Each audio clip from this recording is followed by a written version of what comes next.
क्या अतीत में घटित हुई सारी घटनाओं को इतिहास कहा जा सकता है? नहीं कहा जा सकता। क्या बीते हुए कल को भी इतिहास कहा जा सकता है? नहीं कहा जा सकता। क्यों? मान के चलो अतीत में घटित सारी घटनाओं को इतिहास कहेंगे तो मैंने कल पानी पिया था, तो मैंने तो इतिहास बना लिया। ठीक है। अगर कोई व्यक्ति 2 दिन पहले अपने 2 दोस्तों के साथ महफिल बना के आ रहा हो, घर पे आ रहा हो, तो इसका मतलब ये तो इतिहास बना के आ रहा है। अगर 10 दिन पहले किसी व्यक्ति ने लगातार लगातार 2 गिलास पानी पी लिया तो वो इतिहास बना दिया। तो ये सारी बातें, अगर अतीत में घटित घटनाओं को इतिहास मानेंगे तो इन सारी बातों को इतिहास मानना पड़ेगा। तो इतिहास तो ये तो बात पूरी गलत होगी। तो इतिहास में तो ये सारी बातें विस्मृत होगी। तो इतिहास की ठीक ठीक परिभाषा क्या हो सकती है? अतीत में अतीत में घटित वे घटनाएं जिनका मानव जीवन पर प्रभाव पड़ता हो उसे हम इतिहास कहते हैं। अतीत में घटित वे घटनाएं जिनका मानव जीवन पर प्रभाव पड़ता हो उसे हम इतिहास कहते हैं। जैसे सिंधु घाटी सभ्यता। सिंधु घाटी सभ्यता में कौन कौन सी घटना घटी? अब सिंधु घाटी सभ्यता अपने आप में एक बहुत ही व्यापक सभ्यता है। वो उस सभ्यता के अंदर जो जो बातें हुई उनका वर्तमान तक भी प्रभाव है। जैसे स्वास्तिक का चिन्ह ले लीजिए, सबसे अच्छा उदाहरण कि आज हम कोई भी धार्मिक अनुष्ठान करते हैं तो स्वास्तिक के चिन्ह का इस्तेमाल जरूर करते हैं। तो ये सिंधु घाटी सभ्यता की देन है। वैदिक सभ्यता को ले लीजिए। वैदिक सभ्यता में प्राकृतिक पूजा, वैदिक सभ्यता में यज्ञ, ये जो सारी चीजें थी ये वर्तमान तक प्रचलित है। इसके अलावा इतिहास में जो महान व्यक्तित्व हुए, जो महापुरुष हुए, उन महापुरुषों के लक्षण, उनके संस्कार, उनके गुण हम आज तक धारण करने की कोशिश करते हैं। जैसे महात्मा गांधी, जैसे विवेकानंद, जैसे महाराणा प्रताप, जैसे पृथ्वीराज चौहान, जैसे वीरराज चतुर, उन लोगों का हम आज तक अनुसरण करते हैं। तो यानी कि कुल मिला के इतिहास किसे कहेंगे?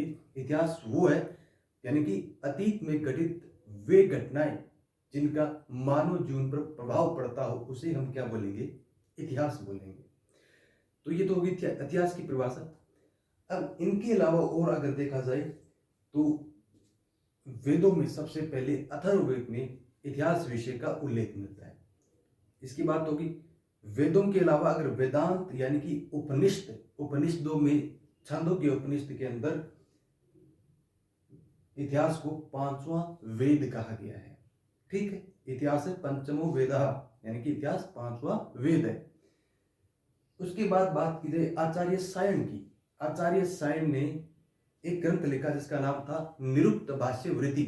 निरुक्त भाष्य वृत्ति में इन्होंने बताया कि कोई घटना निश्चित तौर पर ऐसी हुई थी, इस बात का जो उल्लेख करता है उसे इतिहास कहा जाता है। यानी कि प्राचीन काल में कौन कौन सी घटना घटी थी, उस घटना का जो ठीक ठीक उल्लेख करता हो वो माध्यम क्या कहलाता है?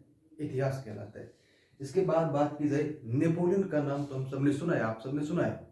नेपोलियन क्या कहता था इतिहास को?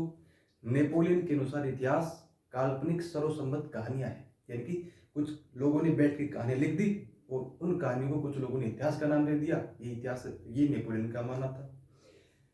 मार्क्स की बात की जाए तो मार्क्स इसको सोशल साइंस के रूप में देखता था, समाज विज्ञान के रूप में। और इस समाज विज्ञान की श्रेणी को आगे बढ़ाने का काम क्या था? विल्हेम डिल्थे ने किया था। इसके अलावा शेख अली एक ऐसे विद्वान थे जिन्होंने कहा था कि कोई राष्ट्र यदि इतिहास की उपेक्षा करता है तो उस राष्ट्र का कोई भविष्य नहीं होता है।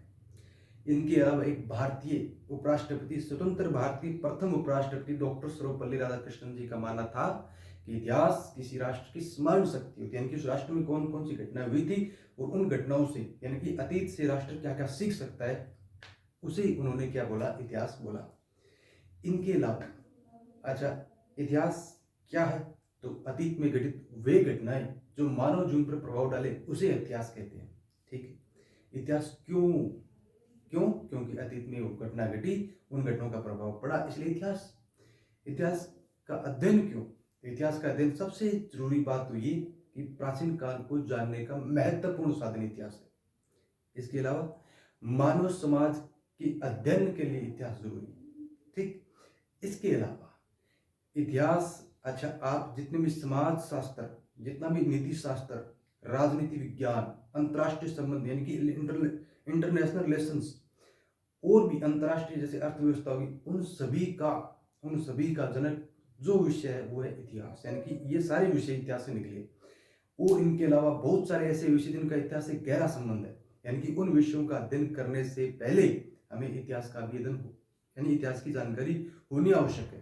तो कुल मिला के इस वजह से इतिहास का अध्ययन आवश्यक हो जाता है। क्या क्या आवश्यकता, क्या क्या क्यों जरूरी है?